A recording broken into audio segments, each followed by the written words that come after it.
Hello everybody, this is Dr. Christopher White, and in this presentation we're going to continue looking at igneous rocks.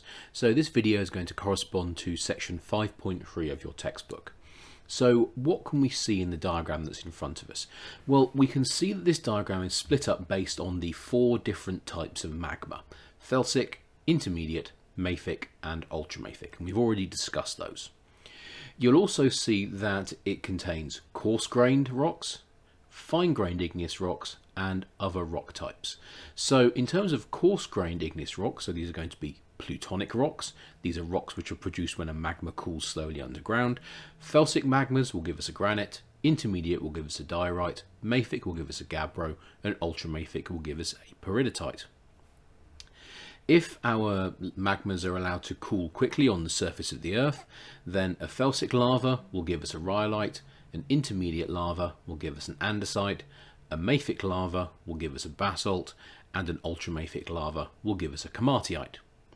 Now you will also notice there are other rock types listed on this diagram. So you may remember the term pegmatite from earlier.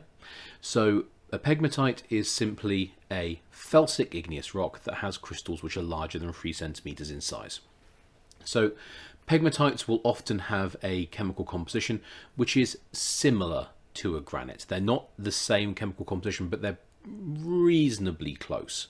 So pegmatites and granites, in terms of the type of magma they form from, they're going to be forming from the same type of magma, which is going to be felsic. Of course, we know the main difference is that the magma that forms a pegmatite is going to be far more water rich than the standard felsic magma that produces a granite.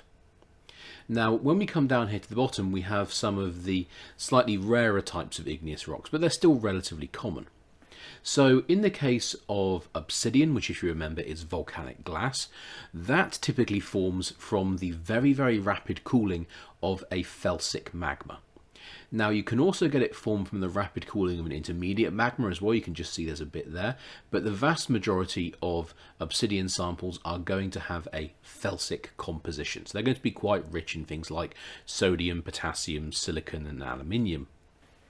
Now if we look here, we can also see we have two different rock types. So we have pumice and scoria. So both of these rock types are highly vesicular rocks. So they're full of little trapped bubbles, these vesicles. So these rocks have so many vesicles in them that in the case of pumice, it's actually more open space than rock. And this is one of the reasons that pumice will actually float. It's got so much open space inside the rock that it's actually, a lot lighter than you would expect. Scoria is also another type of highly vesicular rock, but in the case of scoria, it's more rock than open space. Now, if you look, pumice and scoria are formed by different types of magmas. So in the case of pumice, it's typically formed from a felsic magma, but you can also get pumice with an intermediate composition. In the case of scoria, scoria is typically associated with mafic lavas. In both cases, the pumice and the scoria, what you've got is you've got a lava being erupted onto the surface of the earth, and that lava is degassing very quickly. So lots of gases exiting the lava at the same time, creating lots and lots of bubbles. The lava will literally be foaming. And as part of this process of having a lot of gas leaving the lava at the same time, it causes the temperature of the lava to drop very quickly. And so this leads to your rock solidifying very fast, should I say your magma solidifying very quickly, and that means lots of these gas bubbles get trapped inside your lava. And so this means that your lava is absolutely stuffed with these vesicles, these little areas of empty space. And so both pumice and scoria are both highly vesicular rocks. Now, because felsic and intermediate magmas tend to contain more water in them compared to a mafic magma, it means that there will be more gas released from a felsic and intermediate magma. More gas obviously means more vesicles, and more vesicles is going to mean you're going to have a rock that feels lighter because it's going to have more empty space in it, because more of these bubbles of gas are going to get trapped inside the rock as it solidifies. Now, the next type of rock is a type of rock which is called a tuff. So a tuff is a type of pyroclastic rock. So it's formed from the particles which are thrown into the atmosphere when your volcano undergoes an explosive eruption. Now, the vast majority of explosive eruptions are associated with volcanoes which are either felsic or intermediate in composition. And this is because these two types of magma tend to have higher concentrations of water in them, and this means they have more volatiles or more gas. And so as these lavas rise towards the surface, if the gas comes out very, very quickly in one big event, essentially, it means there's a very sudden increase in volume. And this increase in volume is seen in the form of the volcano literally blowing its top off, because we get this sudden increase in volume of the magma, and that causes an explosion at the top of our volcano, which we see resulting in the formation of this mushroom cloud of ash and dust which forms above the volcano. And then of course we know this ash and dust will then rain back out of the sky and settle on the sides of the volcano, forming a pyroclastic rock, of which the most common type of pyroclastic rock is tuff. And tuff consists almost exclusively of ash, these very, very fine particles, these fine bits of magma that got thrown up into the air, where they cooled down and solidified and then eventually fell back to the surface of the earth. So most tuffs are going to be felsic or intermediate in composition, purely because these magmas have more water, which means the likelihood of an explosive eruption is higher, and you really need an explosive eruption if you're going to form large quantities of ash. The next type of igneous rock we're thinking about is a volcanic breccia. Now this can be associated with felsic, intermediate or mafic lavas. And in the case of a volcanic breccia, what you're looking at is you're looking at the existing rock that gets broken up as the lava moves through it. So as the lava pushes through pre-existing rock, it will fracture that rock to make space for itself. And so bits of the rock will fall into the lava, and as the lava cools down, these pieces of rock will of course be entombed in the lava as it solidifies. And this produces a lava that contains large amounts of angular pieces of rock, and as such we classify these angular pieces as breccia clasts. So an angular clast is an angular clast would result in a rock being classified as a breccia if it was sedimentary.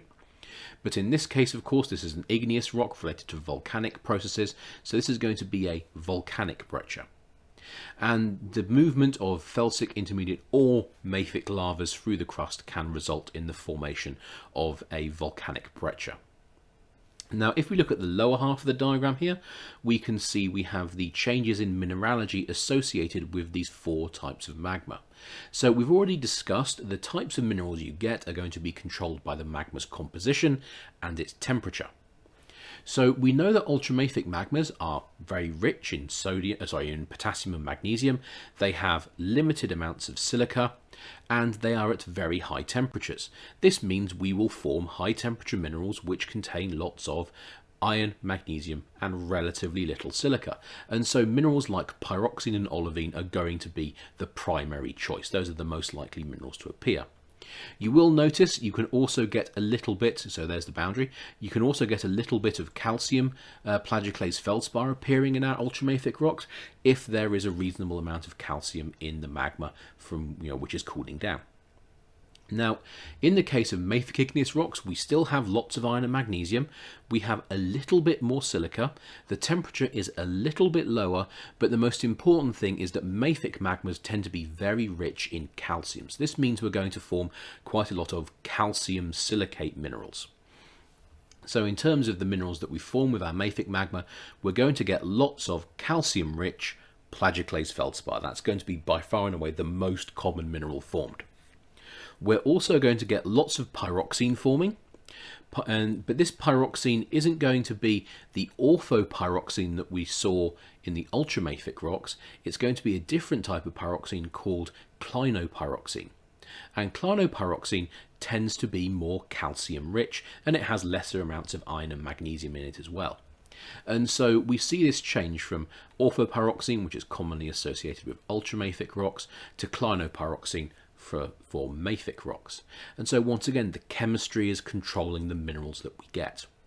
Now, we do still have quite a lot of iron and magnesium in the magma. It's still quite high temperature, and so it's also not uncommon to find olivine forming as part of the assemblage of mafic igneous rocks as well. You will notice, though, that the olivine field is getting narrower as we head from ultramafic to mafic. So this is telling us that the percentage of the rock which is going to be made of olivine is getting smaller.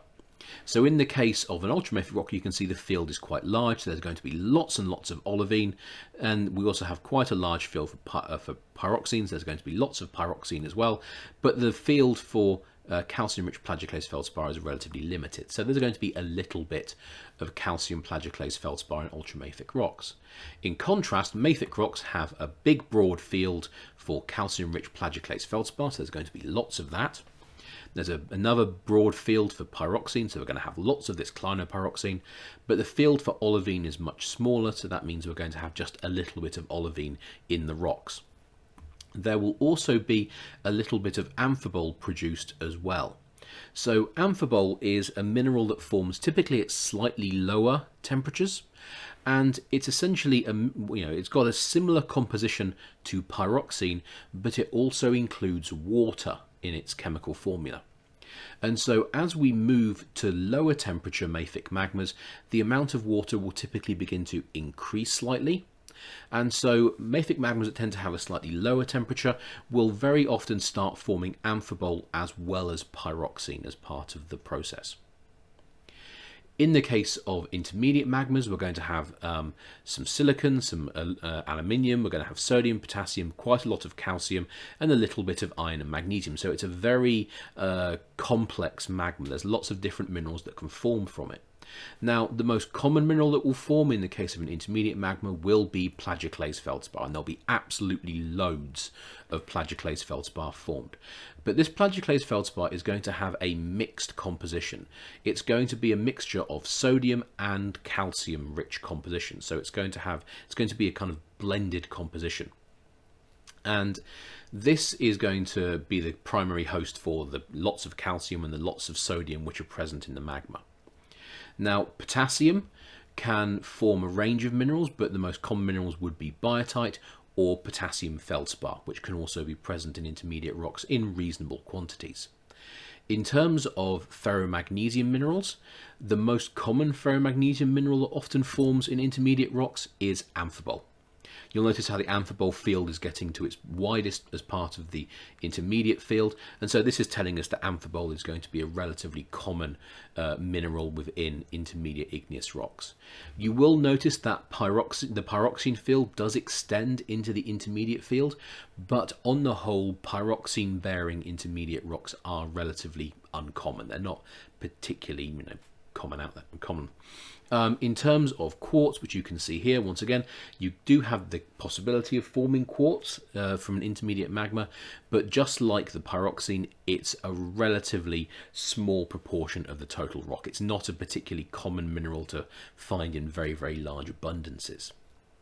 Now, as you move to felsic magmas, we have a magma that's very, very rich in sodium, potassium, silicon, and aluminium, with lesser amounts of iron, magnesium, and calcium. And so this means we're obviously going to form potassium feldspar because we have lots of potassium.